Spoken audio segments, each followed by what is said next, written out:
Guys, what's next? Shift the demand. Shift the demand where?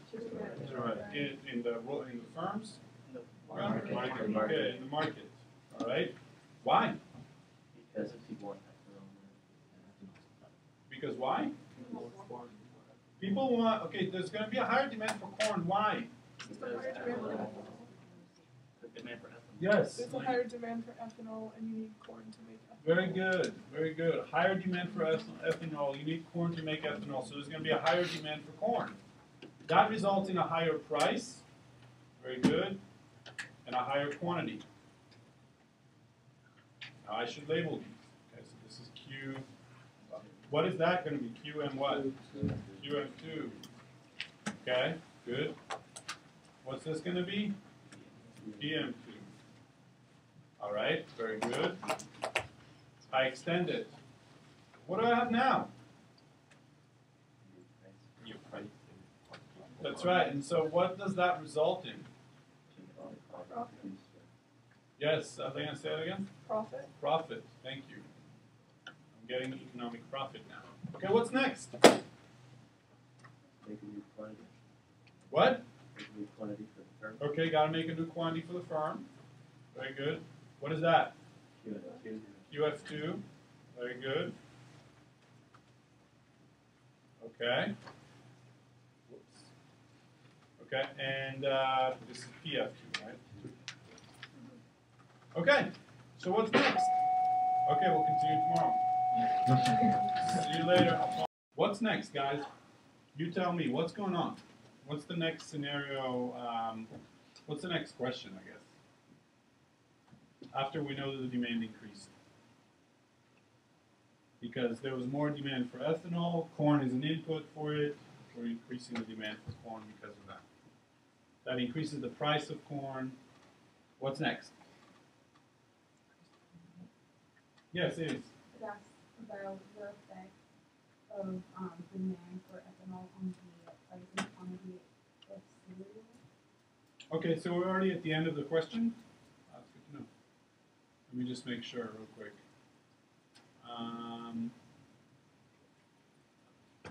Corn can be used as an input of production. The demand for ethanol is significant. Okay, showing your graph the effect of increased demand.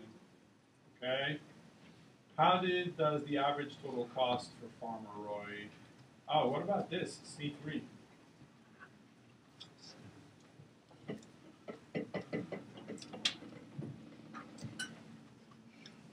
Guys, I'm asking you a question. What about C3?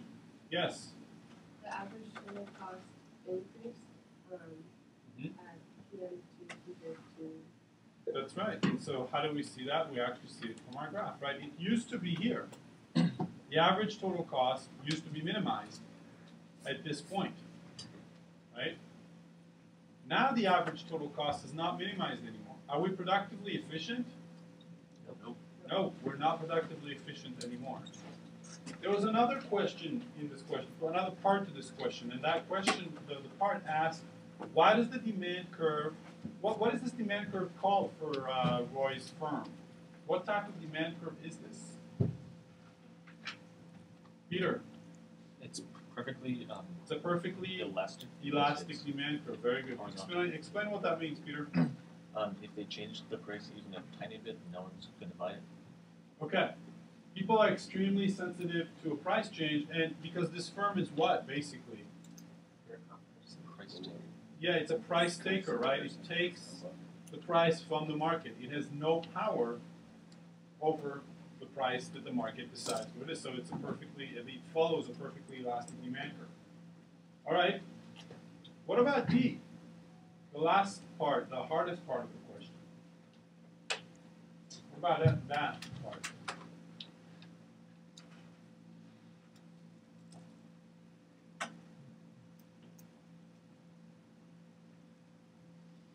I know I'm going to have one hand. That's awesome. 2 hands. That's awesome. 3. Very good. Thomas, what's going on? The cereal's equilibrium price will increase and quantity decrease because since the input good of the cereal, which is corn, its price increases, it makes it more expensive to produce cereal, thereby reducing the supply. Very good, very good. So you notice that corn is an input in cereal. You notice that the price of corn goes up from our graph, right? We can see that the price of corn goes up from our graph right here. Right, the price of it goes up. And because cereal is an input in the because corn is an input in the production of cereal, the supply of cereal will do what? Altogether, shift to the left. That takes you back to chapter 3, right?